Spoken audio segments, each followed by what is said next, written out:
Boa noite. Boa noite. Tudo bom? Tudo. A sua audiência tá boa, hein? Dessas últimas reuniões é a melhor audiência até agora, hein? Professor Tony, ó.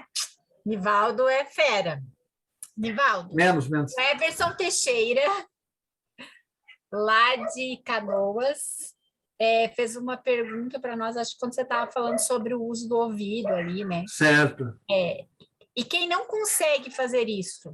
Como aprimorar o ouvido, fazer o dançarino escutar? Então, Marcileia e caro Emerson, é meu aluno lá em Canoas, no DTG Aldebaran, lá, né? Então, assim, acho muito importante essa pergunta dele, né? Porque parece simples, mas não é tão simples, né? A maneira que a gente tem, né, para utilizar, né, e para fazer aprimorar essa escuta, aprender a ouvir, é justamente o treino. Né?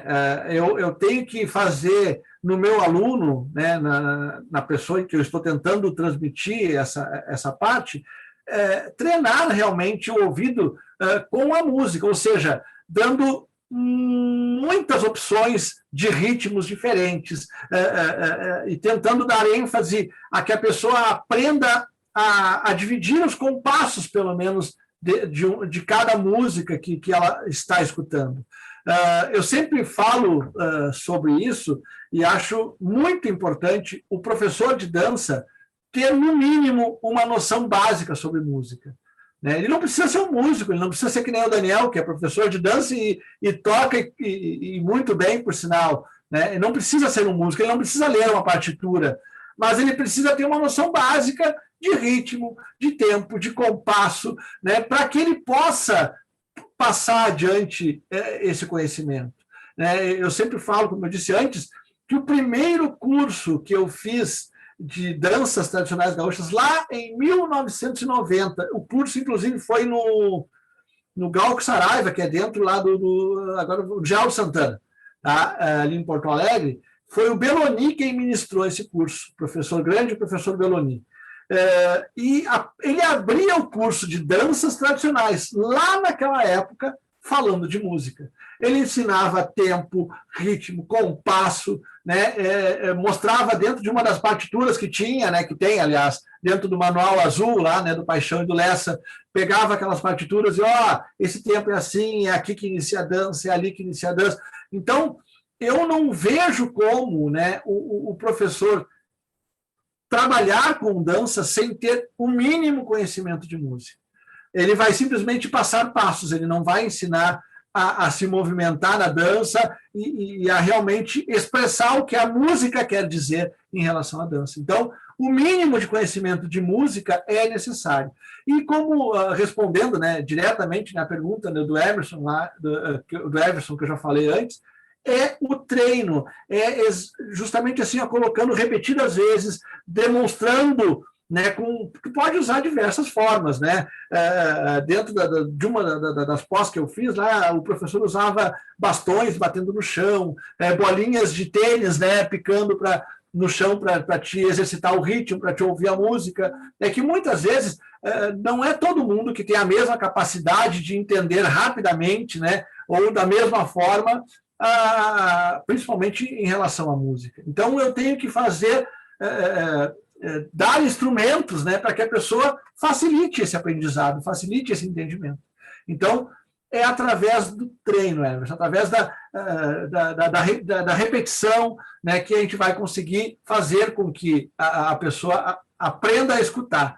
Né? Uma coisa que eu aprendi há muito tempo atrás, né, e foi logo em seguida que eu comecei a dar aula, né, um dos meus professores, eu não vou lembrar quem é realmente, se eu lembrasse eu falava, falou assim, nós temos que aprender a aprender.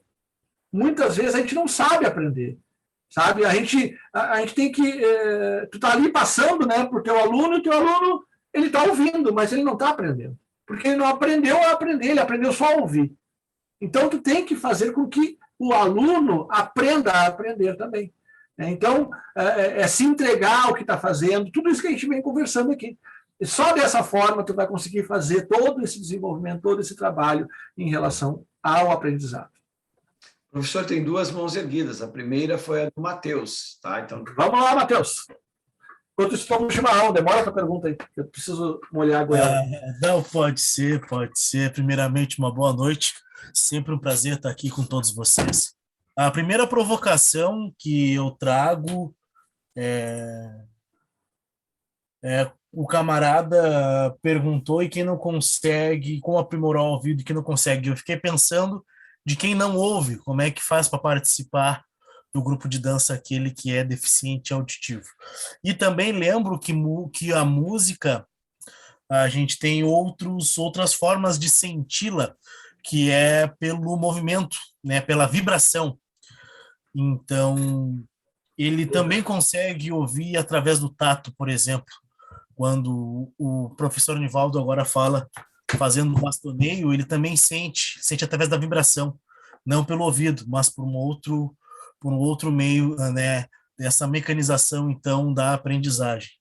Agora, o Nivaldo falou uma coisa que é fundamental de entender. Paulo Freire já falou em 1984, no livro Pedagogia da Esperança: só é um bom ensinante aquele que é um bom aprendente. E eu fico com uma pergunta, com uma provocação que eu entendo, sei lá, vai ter Galahu e Osmond que vai falar sobre desenvolvimento neuropsicomotor, que faz parte do processo de desenvolvimento cognitivo para o aluno ter equilíbrio e também ter a compreensão do compasso. E aquele que não desenvolveu isso, estendo essa pergunta também ao professor Tony, já que um é licenciado em dança e o outro é bacharel e licenciado na educação física. Para esse adulto que não teve o processo de desenvolvimento neuropsicomotor, desenvolvimento cognitivo, para esse aluno adulto que é deficiente nisso, como fazer para essa pessoa aprender ritmo, por exemplo? Vamos lá, então, Matheus. Muito boa, como sempre, né, teus questionamentos aí, né? Vou começar ali pela primeira parte, ali onde tu fala, né? E quem não ouve, né? Realmente, acho que é bem pertinente a tua pergunta e o que eu digo, né, sempre, nós, né, como instrutores, né, como professores, nós temos que nos preparar e nos adaptar a quem nós estamos ensinando, em primeiro lugar. Se eu tenho alguém, né, com alguma deficiência auditiva, né, ou seja lá qual for outra deficiência que possa haver, né, dentro de um grupo de danças, não tem, em primeiro lugar, né, não tem por que a gente não incluir, até porque a gente fala muito em inclusão, né, que o movimento é inclusão. Então, eu tenho, sim, que me preparar para que eu possa incluir. Se eu não estiver preparado, se eu não estiver com as ferramentas adequadas, né, e com o conhecimento adequado em relação àquele componente, eu vou deixar a desejar, sim. Então, o estímulo auditivo, como tu bem disse também ali, a gente sabe que as pessoas que têm deficiência auditiva, elas têm essa percepção que a gente, né, que ouve, talvez não tenha com tanta facilidade, que é a vibração, né? Tu toca, tu sente, né, e tu acaba ouvindo através do toque. Eu lembro muito, assim, da década de 90, né, quando eu comecei a participar dos cursos, quando eu comecei a realmente, né, estar, né, envolvido no meio da dança, a professora Leda Salve, alguns de vocês talvez possam conhecer ela. O Rogério, ele cita muito ela, ele fala muito dela. Ela era uma professora do Colégio Concórdia, em Porto Alegre, que era direcionado ao ensino de pessoas com deficiência auditiva. E ela tinha um grupo de danças gaúchas dentro do colégio, que fazia muito sucesso na época. Em todos os rodeios da nossa região, ela levava aquele grupo para dançar. Inclusive, o irmão do Rogério, tá, ele dançava nesse grupo. Né? E eu, na época, né, eu não entendia, mas como assim? Né? Como é que eles dançam? Aí eu fui me informar, fui tentar, né, pesquisar, e realmente, através da vibração, eu tive no ensaio deles, eles botavam a mão na caixa de som para sentir, para ouvir no chão, eles botavam a mão para sentir. Então, Isso tudo são estímulos e técnica que a professora Leda, muito sabiamente, naquela época, desenvolveu para trabalhar com seus alunos. Eu não tenho bem certeza, eu até tenho ela no meu Face, Leda Salve é o nome dela, tá?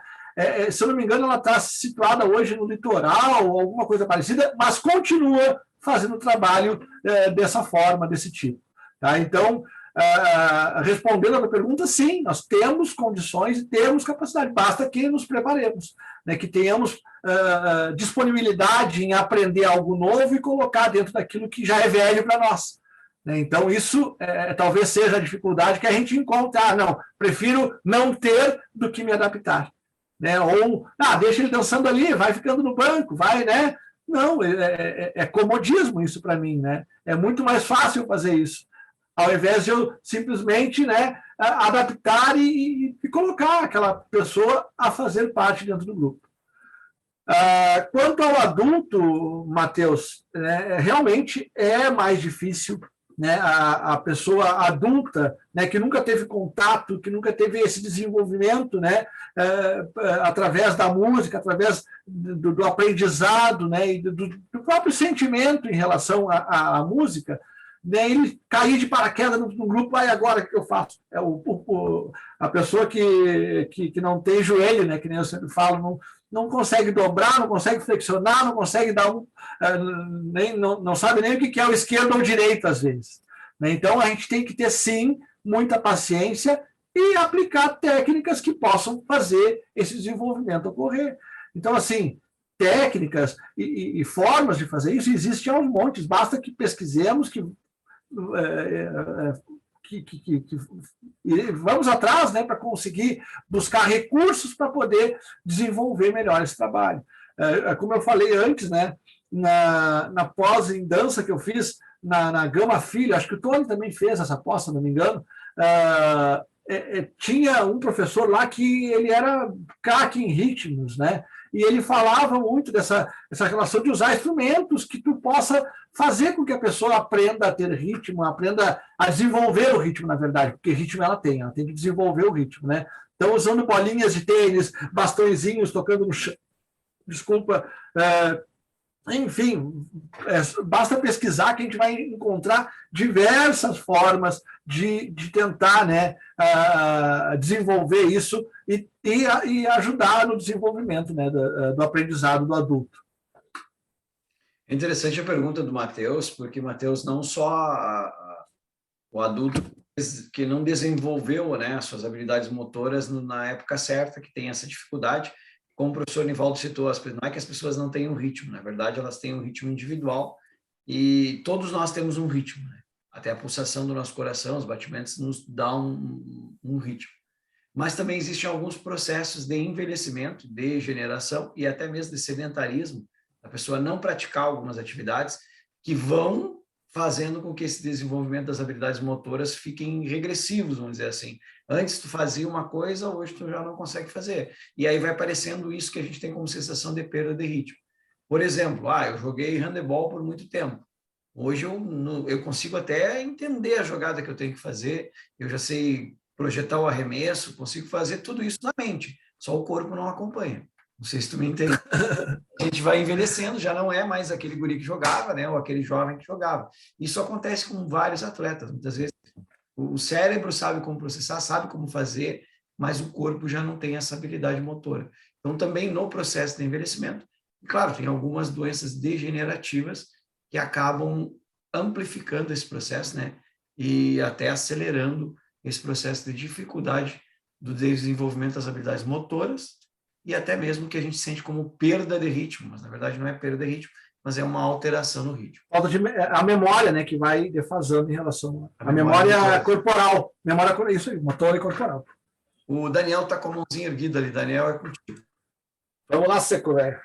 Vamos lá, seu Nivaldo. Nivaldo, eu segurei aqui algumas coisas, bem na questão ali no primeiro canal, no ouvido. A primeira coisa que está ali, educar o sentido auditivo e rítmico, formando o hábito de escutar e disciplinando o sentido crítico. Aqui eu quero te fazer um pedido. Se tu pode agora no decorrer, falar um tipo de técnica, algum exercício para a gente fazer com os alunos, que eu vejo essa dificuldade muito nos meus alunos, de pessoal sem ritmo mesmo, sabe? E para acelerar esse processo, para ele não ser tão lento, de trazer o dançarino para o ritmo.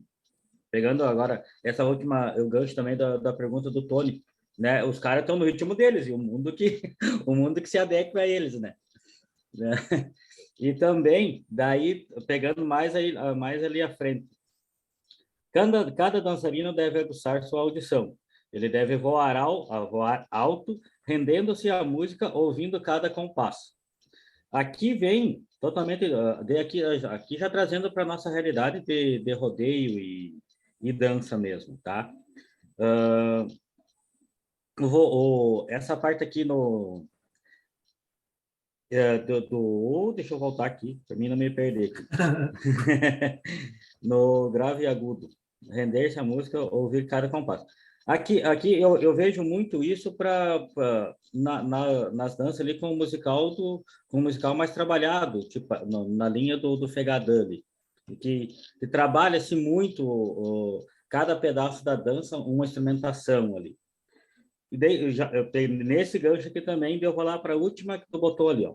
É necessário ouvir a melodia, saber executá-la, entregar-se à música, passando para o corpo, para transformá-la em movimento, tá?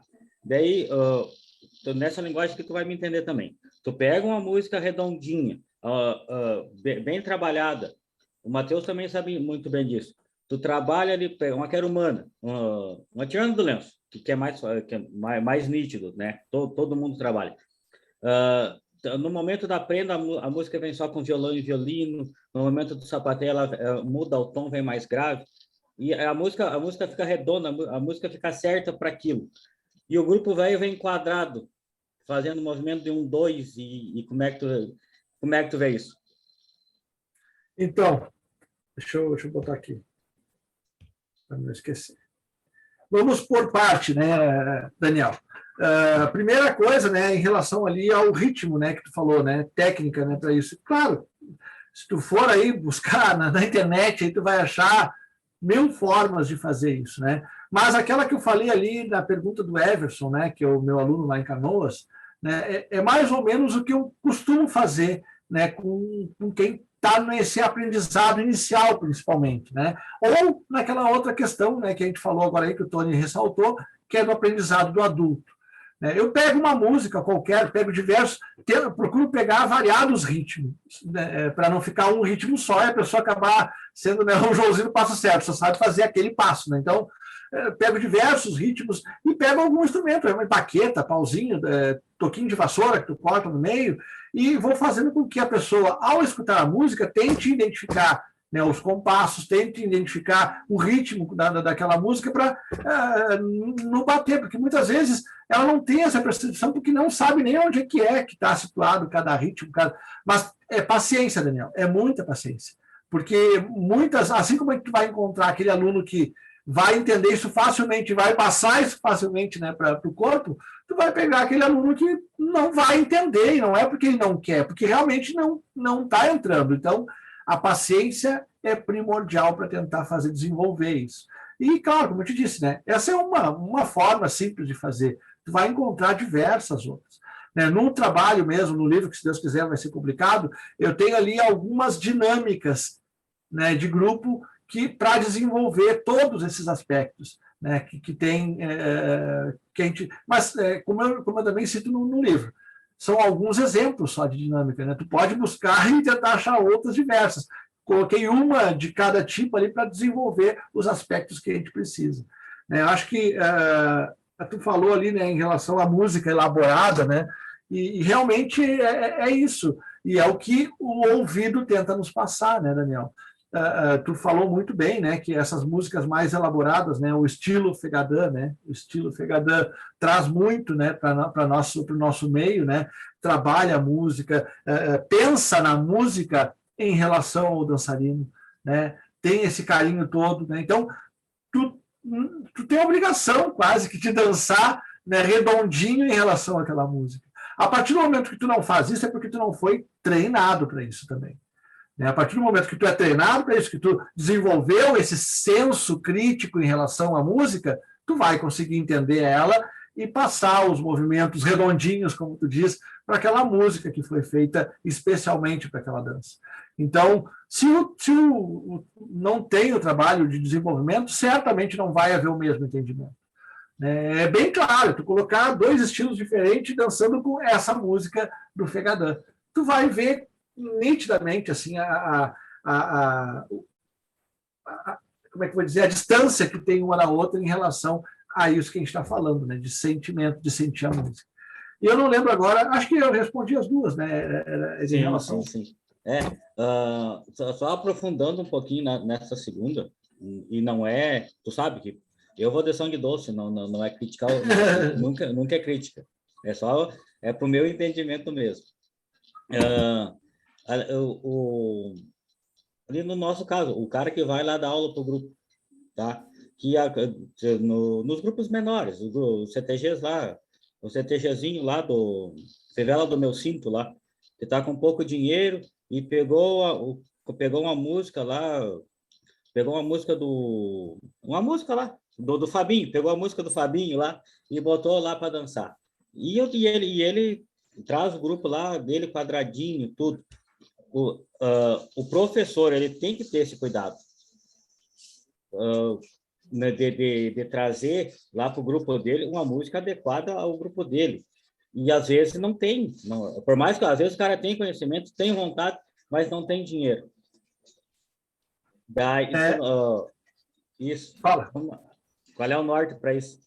Então, Daniel, muito bem colocada essa tua fala também, porque a gente até, acho que semana passada, né, a gente discutia isso, né, numa reunião lá, eu e o Tony, lá onde a gente esteve reunidos com a comissão da CBTG, e justamente a questão, né, de tu ensaiar com uma música e dançar com outra música. Isso é extremamente prejudicial, né, à qualidade da apresentação que tu te pretende fazer, né, que tu te propôs a fazer, né? Como tu disse, não tem dinheiro, a gente entende, a gente sabe, né? Mas aí tu vai lá na internet e busca lá a música que o Daniel gravou, lá, o Anu que ele gravou e bota no teu grupo.